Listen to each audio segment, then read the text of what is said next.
بسم اللہ الرحمن الرحیم۔ ہمارے چینل میں خوش آمدید۔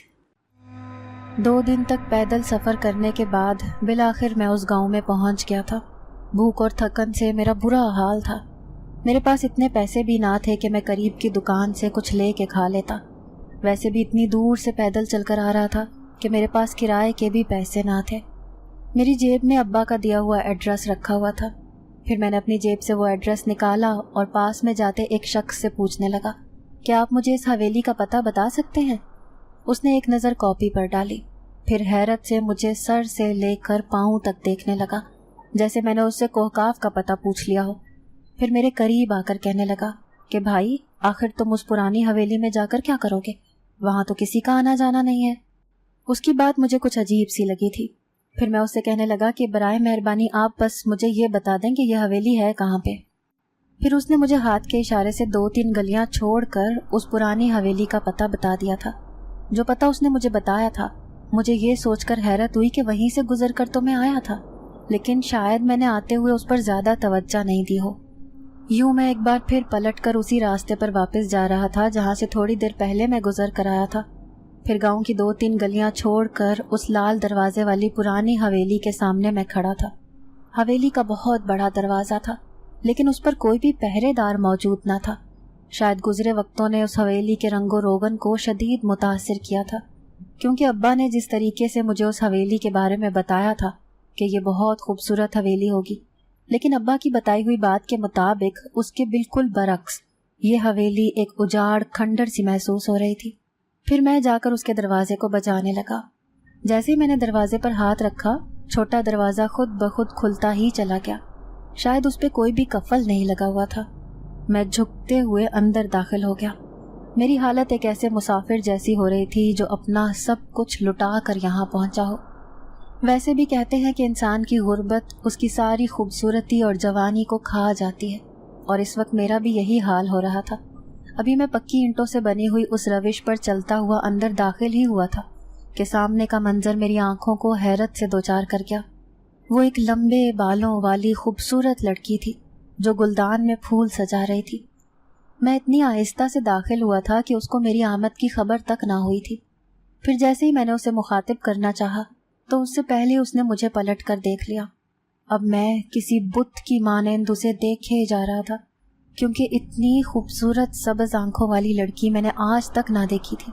اس کی سنہری رنگت اور سنہری بال اسے کسی اپسرا کی مانند دکھا رہے تھے۔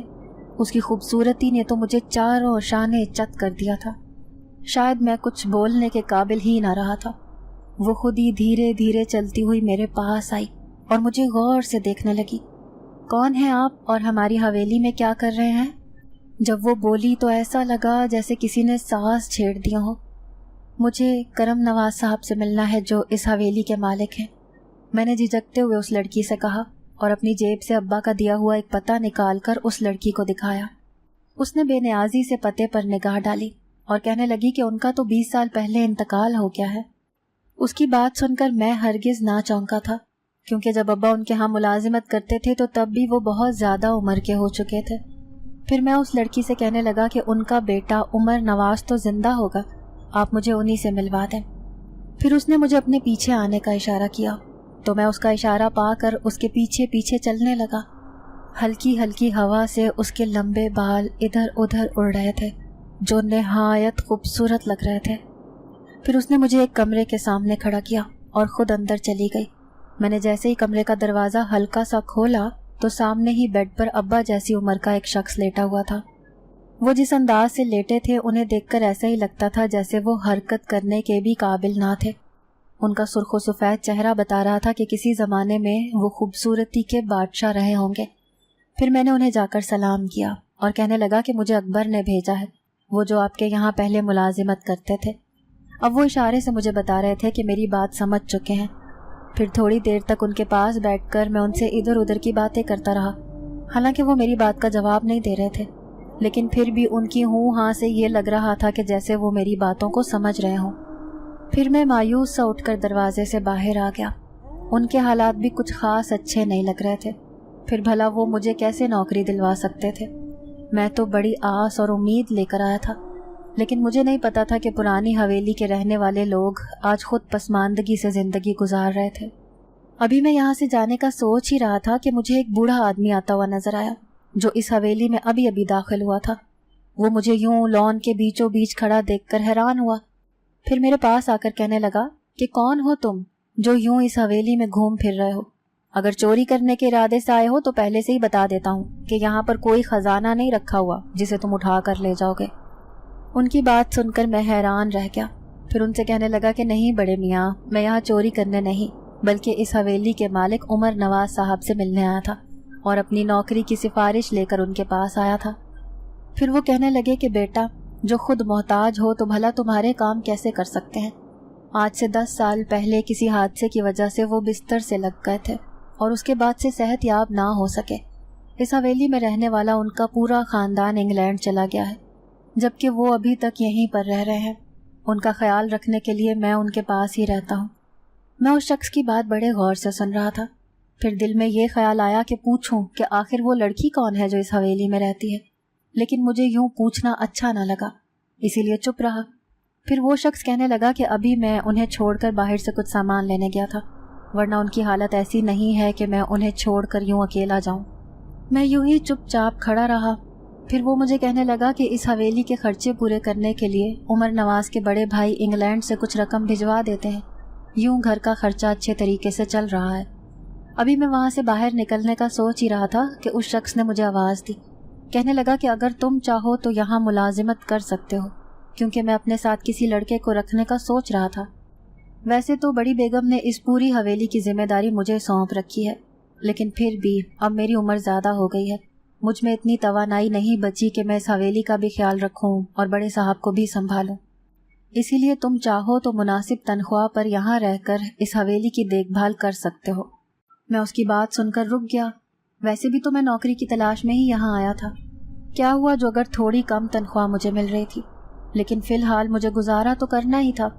یہاں سے تھوڑی دور شہر تھا، اچھا ہے میں شہر 1-2 چکر لگا کر وہاں بھی نوکری کے لیے آ جا سکتا تھا، ورنہ ہمارے گاؤں سے تو شہر بہت دور پڑتا تھا اور روز روز کا کرایہ لگا کر آنا کسی مصیبت سے کم نہ تھا۔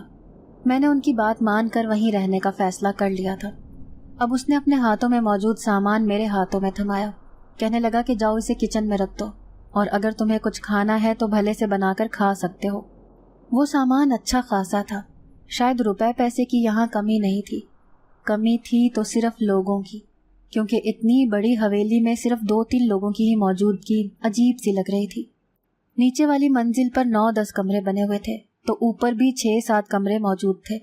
اگر اس حویلی میں گھومنے پھرنے لگا تو شاید پورا ایک دن لگ جائے۔ میرے دل میں ابھی بھی بار بار یہ خیال آ رہا تھا کہ آخر وہ لڑکی کون تھی جو مجھے اوپر تک چھوڑ کر چلی گئی تھی، لیکن اس بوڑھے ملازم نے ہرگز اپنی بات میں اس کا ذکر نہ کیا تھا۔ میں بھی اس بات کا منتظر تھا کہ آخر وہ خود ہی اپنے منہ سے اس کا ذکر چھیڑ دے تو اچھا ہے، لیکن وہ مجھے کہیں دکھائی کیوں نہیں دے رہی۔ میں ادھر ادھر دیکھنے لگا، پھر خاموشی سے سامان رکھنے کچن میں چلا آیا۔ کچن میں ڈبل روٹی اور انڈے بھی پڑے ہوئے تھے، ساتھ میں دودھ وغیرہ بھی رکھا تھا۔ میں خوش ہو گیا کہ چلو انہیں کھا کر کچھ میری بھوک تو کم ہو جائے گی اور جسم میں توانائی بھی آ جائے گی۔ اب میں نے اپنے لیے چائے بنائی اور 2-3 ڈبل روٹی کھا کر اپنا گزارا کر لیا تھا۔ پھر گھر کے حالات کے بارے میں سوچ کر میں تھوڑا اداس سا ہو گیا تھا۔ اماں ابا نے بڑے چاؤ سے میرا نام سکندر رکھا تھا، یہ سوچ کر کہ شاید میرے نام کا اثر میری قسمت پر بھی پڑے، جبھی تو انہوں نے اپنی ساری جمع پونجی مجھے پڑھانے میں صرف کر دی تھی۔ وہ ایک ذمہ دار کے ہاں کھیتی باڑی کرتے تھے اور اس سے ہی گھر کا گزر بسر ہوتا تھا۔ جب میں نے میٹرک کا امتحان پاس کر لیا تھا تو انہوں نے پڑھنے کے لیے مجھے شہر بھیج دیا تھا۔ میں ہاسٹل میں رہتا تھا اور ہاسٹل میں رہنے کے لیے اچھے خاصے اخراجات ہو جاتے تھے۔ ابا ہر مہینے ایک معقول رقم مجھے خرچے کے نام پر بھیج دیا کرتے تھے۔ 4 سال تک میں کالج میں پڑھتا رہا، لیکن مجھے نہیں پتا تھا کہ آخر ابا وہ پیسے کہاں سے بھیجتے تھے۔ پھر جب میں نے گریجویشن کی ڈگری لے کر گاؤں گیا تو مجھے یہ سن کر حیرت کا جھٹکا لگا کہ ابا نے میری پڑھائی کا سارا پیسہ اس ذمہ دار سے سود پر ادھار لیا تھا جو اب لاکھوں میں ہو چکا تھا۔ جب مجھے یہ بات پتہ چلی تو میں شدید صدمے کا شکار ہو گیا تھا۔ انہوں نے اپنے بڑھاپے کو صرف میری خاطر بہت مشکل بنا دیا تھا۔ ابا ضرورت سے زیادہ کام کرتے تھے اور بدلے میں وہ زمیندار ابا کو ہر مہینے اچھی خاصی رقم دے دیا کرتا تھا۔ اس میں سے آدھی ان کی تنخواہ ہوتی تھی اور آدھی وہ سود کا پیسہ ہوتا تھا جو انہوں نے میری پڑھائی پر خرچ کیا تھا۔ اب میرے پڑھے لکھے ہونے کا کوئی فائدہ نہ ہوا تھا، کیونکہ سود میں اگر کوئی انسان ایک بار پھنس جاتا ہے تو اس سے نکلنا مشکل ہو جاتا ہے۔ اب میں نوکری کے لیے دن رات پریشان رہنے لگا، تو اماں نے مجھے کہا کہ جس حویلی میں جوانی کے دنوں میں کام کرتا تھا تم وہاں جاؤ، وہاں کے لوگ بہت اچھے ہیں، ضرور تمہاری مدد کریں گے۔ ان کے سرکاری اداروں سے اچھی خاصی جان پہچان ہے، ہو سکتا ہے کہ تمہیں اتنا تعلیم یافتہ دیکھ کر وہ تمہاری کوئی سرکاری نوکری ہی لگوا دے۔ ابا کی یہ بات سن کر میں دل ہی دل میں تھوڑا پریشان سا تھا۔ ان کی نظر میں میری تعلیم بہت زیادہ تھی، لیکن آج کل کے دور کے حساب سے میری تعلیم کچھ بھی نہ تھی۔ پھر بھی میں ابا اور امی کی اس آس کو توڑنا نہیں چاہتا تھا، اسی لیے اپنی ڈگریاں اٹھا کر اس پرانی حویلی میں چلا آیا تھا۔ یہ تو میں نے دیکھ ہی لیا تھا کہ یہاں پر کوئی بھی ایسا شخص نہیں جو میری مدد کر سکے، لیکن پھر بھی اس بوڑھے ملازم چچا نور دین کے کہنے پر میں اس کے ساتھ رہنے لگ گیا تھا۔ پھر وہ عمر نواز صاحب کو سنبھالتے اور میں اس حویلی کی تھوڑی بہت صفائی ستھرائی کر کے پھر سے اسے اچھی حالت میں لانے کی کوشش کرنے لگا، کیونکہ بہرحال کسی زمانے میں یہ بہت خوبصورت رہی ہوگی۔ اس حویلی کے اکثر کمروں پر تالا پڑا رہتا تھا اور کوئی ایک آدھ کمرہ تھا جو کھلا پڑا ہوا تھا۔ میری تانکا جھانکی کرنے کی ہرگز عادت نہیں تھی، اسی لیے میں نے آج تک کسی بھی کمرے کو کھول کر نہ دیکھا تھا، لیکن دل میں خواہش ضرور تھی کہ آخر اتنی بڑی حویلی کو چھوڑ کر سارے لوگ کیوں چلے گئے تھے، اور اس خوبصورت لڑکی کے بارے میں مجھے بہت تجسس تھا جو ابھی تک دوبارہ مجھے نظر نہیں آئی تھی۔ پھر ایک دن جب چچا نور دین اور میں لان میں بیٹھے ہوئے تھے تو میں ان سے کہنے لگا کہ چچا ایک بات پوچھوں، لیکن برا نہ منائیے گا۔ میں جب اس حویلی میں آیا تھا تو مجھے یہاں ایک خوبصورت لڑکی نظر آئی تھی جو مجھے عمر نواز صاحب کے کمرے تک چھوڑ گئی تھی، لیکن اس دن کے بعد سے وہ آج تک مجھے نظر نہیں آئی۔ وہ لڑکی کون تھی اور کہاں چلی گئی؟ میرے اندر ایک تجسس تھا جو مجھے چین نہیں لینے دے رہا تھا، اسی لیے میں نے دل کے ہاتھوں مجبور ہو کر چچا نور دین سے یہ پوچھ لیا تھا۔ وہ میری بات سن کر چپ تھا، پھر منہ ہی منہ میں بڑبڑانے لگا کہ اچھا اس نے تمہارے سامنے بھی خود کو ظاہر کر دیا، حیرت کی بات ہے۔ ان کی بات مجھے ہرگز سمجھ میں نہ آئی، نہ جانے وہ کیا کہہ رہے تھے۔ پھر کہنے لگے کہ ہاں وہ پاس میں ہی رہتی ہے، کبھی کبھار آ جاتی ہے عمر نواز صاحب کی دیکھ بھال کرنے کے لیے، ویسے دل کی بہت اچھی ہے۔ میں چچا سے اس کا نام پوچھنا چاہتا تھا، لیکن پھر میری ہمت نہ پڑی، اسی لیے خاموش ہو گیا۔ پھر ایک دن چچا نور دین مجھ سے کہنے لگے کہ مجھے کسی ضروری کام سے دوسرے گاؤں جانا ہے، جب تک تم عمر نواز صاحب کا خیال رکھنا اور انہیں اکیلا چھوڑ کر ہرگز یہاں سے نہ جانا۔ میں ان کی ہدایت سن کر کہنے لگا کہ چچا آپ بے فکر رہے، میں ان کا بھرپور خیال رکھوں گا۔ اب وہ اس حویلی سے چلے گئے اور میں عمر نواز صاحب کے ساتھ تنہا اس حویلی میں موجود تھا۔ پھر میں نے کچن میں جا کر ان کے لیے دلیا تیار کیا اور انہیں کھلا کر سلا دیا تھا۔ پھر میں نے ہلکے سے کمرے کا دروازہ بند کیا اور واپس آ کر نیچے بیٹھ گیا۔ نیچے لاؤنج نما ہال سا بنا ہوا تھا جس میں شاندار صوفے رکھے تھے۔ وہ صوفے بہت پرانے لگ رہے تھے، لیکن پھر بھی ان کی مالیت کا اندازہ ابھی بھی لگایا جا سکتا تھا۔ ابھی میں آنکھیں بند کر کے صوفے سے ٹیک لگائے ایسے ہی لیٹا تھا کہ مجھے کسی کی نظروں کی تپش کا احساس ہوا۔ جیسے ہی میں نے آنکھیں کھولیں تو میرے سامنے والے صوفے پر وہی خوبصورت لڑکی بیٹھی تھی۔ نیلے رنگ کے کپڑوں میں ملبوس اس کی خوبصورت آنکھیں مجھے ہی دیکھ رہی تھیں۔ میں اسے اپنے سامنے یوں اچانک دیکھ کر چونک گیا تھا، کیونکہ اس کی ذرا سی بھی آہٹ مجھے محسوس نہ ہوئی تھی۔ میں جیسے ہی سیدھا ہو کر بیٹھا تو وہ مجھے کہنے لگی کہ اچھا ہوا آپ اس حویلی میں آ گئے، ویسے بھی میں یہاں اکیلی رہ رہ کر تنگ آ گئی تھی۔ پھر میں اس سے کہنے لگا کہ آپ کا نام کیا ہے اور آپ کہاں رہتی ہیں؟ یہاں اس حویلی میں تو مجھے آپ دکھائی نہیں دیتی۔ وہ کہنے لگی کہ میرا نام برکا ہے، میں سالوں سے اس حویلی میں رہتی رہی ہوں۔ وہ اور بات ہے کہ اس حویلی کے لوگ مجھے پسند نہیں کرتے تھے، اسی لیے میں اس حویلی کے ایک کونے میں پڑی رہتی ہوں۔ جو تم نے سامنے چھوٹا کمرہ دیکھا ہے وہیں پر میری رہائش ہے۔ وہ جس کمرے کا کہہ رہی تھی وہ حویلی کے بالکل کونے پر بنا ہوا تھا، سب سے الگ تھلگ۔ پھر میں دل میں سوچنے لگا کہ اتنی خوبصورت لڑکی اور وہ بھی اکیلی اس سنسان حویلی میں رہتی ہے۔ پھر وہ مجھے کہنے لگی کہ اس حویلی میں آنے کا مقصد تمہارا مجھے سمجھ نہیں آیا، آخر تم کیا امید لے کر یہاں آئے تھے؟